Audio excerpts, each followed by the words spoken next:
Soal-soal TWK terbaru, mari kita nambah ilmu.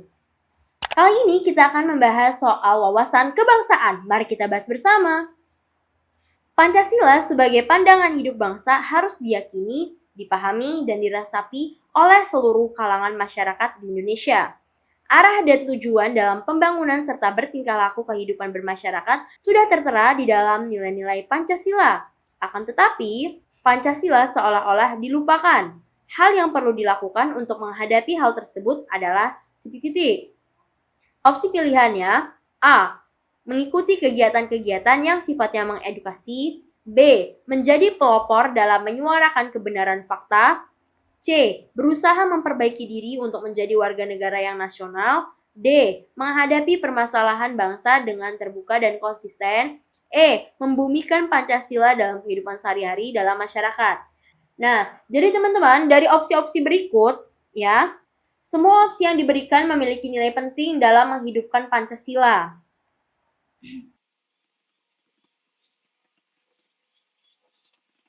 Oke, namun jika harus memilih satu opsi yang paling langsung berkaitan dengan membumikan Pancasila dalam kehidupan sehari-hari, maka opsi E, membumikan Pancasila dalam kehidupan sehari-hari dalam masyarakat adalah pilihan yang paling tepat, teman-teman. Ini karena langkah ini mencakup penerapan nilai-nilai Pancasila secara konkret dalam interaksi sosial dan budaya sehari-hari. Nah, apa sih alasan memilih opsi E, membumikan Pancasila dalam kehidupan sehari-hari dalam masyarakat? Sebagai jawaban yang paling tepat adalah yang pertama, penerapan nilai-nilai.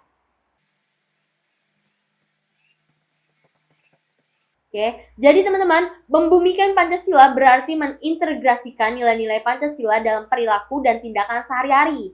Nah, hal ini membantu masyarakat memahami dan merasakan relevansi Pancasila dalam kehidupan mereka. Yang kedua adalah praktik nyata. Dengan menerapkan Pancasila dalam kehidupan sehari-hari, masyarakat dapat menunjukkan contoh nyata bagaimana prinsip-prinsip tersebut dapat diwujudkan. Misalnya, tindakan toleransi, solidaritas, dan keadilan sosial. Yang berikutnya adalah penguatan identitas. Dengan membumikan Pancasila juga berkontribusi pada penguatan identitas nasional dan karakter bangsa. Ini dapat memperkuat rasa persatuan dan kesatuan di tengah keberagaman. Yang keempat adalah respon terhadap tantangan. Jadi dalam menghadapi berbagai tantangan sosial dan politik, penerapan Pancasila secara nyata dapat membantu masyarakat bersikap bijak dan konstruktif. Nah, dan yang terakhir teman-teman, alasannya adalah membangun kesadaran kolektif. Jadi dengan membumikan Pancasila, masyarakat dapat membangun kesadaran kolektif akan pentingnya nilai-nilai tersebut. Sehingga Pancasila tidak hanya menjadi konsep abstrak, tetapi bagian dari kehidupan sehari-hari, teman-teman. Oleh karena itu, membumikan Pancasila adalah langkah yang fundamental untuk memastikan bahwa nilai-nilai tersebut hidup dan dihayati oleh seluruh masyarakat Indonesia. Jadi jawaban yang tepat adalah yang E, membumikan Pancasila dalam kehidupan sehari dalam masyarakat.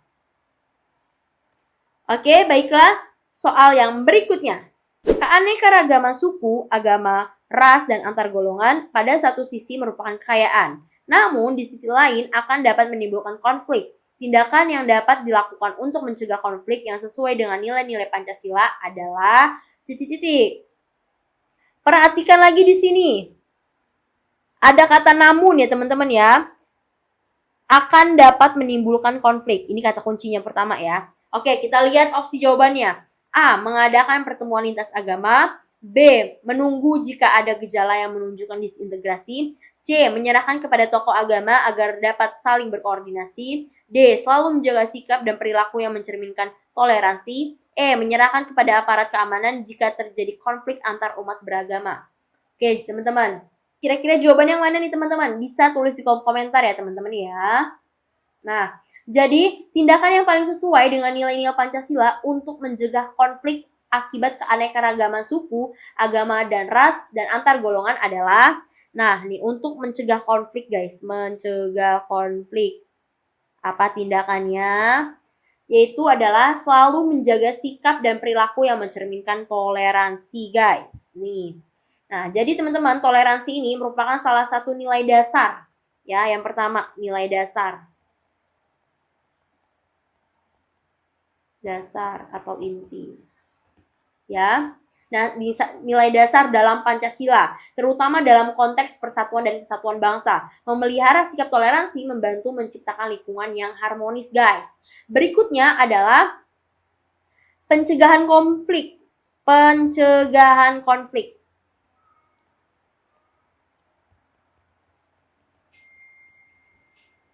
Dengan mengedepankan sikap toleransi, masyarakat dapat mencegah munculnya prasangka dan ketegangan antar kelompok yang berbeda. Ya, berikutnya adalah penguatan kerukunan. Oke, jadi toleransi mendorong interaksi positif antar golongan yang dapat memperkuat kerukunan dan saling pengertian dalam masyarakat, teman-teman. Dan yang terakhir itu adalah budaya dialog. Sikap toleransi ini menciptakan ruang bagi dialog yang penting untuk menyelesaikan permasalahan perbedaan secara damai. Jadi teman-teman, tindakan yang dapat dilakukan untuk mencegah konflik yang sesuai dengan nilai-nilai Pancasila adalah D. Selalu menjaga sikap dan perilaku yang mencerminkan toleransi. Baiklah, soal yang berikutnya. Pasal 13 Undang-Undang Dasar Negara Republik Indonesia tahun 1945 berubah pada amandemen pertama yang sebelumnya menjelaskan bahwa presiden dapat mengangkat duta dan konsul serta dapat menerima duta negara lain diubah menjadi presiden dapat mengangkat duta dan konsul harus memperhatikan pertimbangan DPR. Alasan dari perubahan tersebut adalah A. DPR dapat membuat persatuan tentang penempatan duta dan konsul. B. Presiden tidak dapat merancang undang-undang penempatan duta dan konsul. C. Mengangkat dan pengangkatan duta dan konsul harus dirundingkan dengan DPR. D. DPR merupakan lembaga superbody negara Indonesia. C. Setiap kebijakan presiden akan dipertanggungjawabkan kepada DPR. Nah, untuk pertanyaan ini kira-kira jawabannya yang mana nih teman-teman? Kalian bisa tulis jawaban kalian di kolom komentar ya. Jangan lupa like, komen, dan subscribe YouTube channel Kelas Bimbel. Untuk info lebih lanjut bisa mengunjungi Instagram Kelas Bimbel. Terima kasih.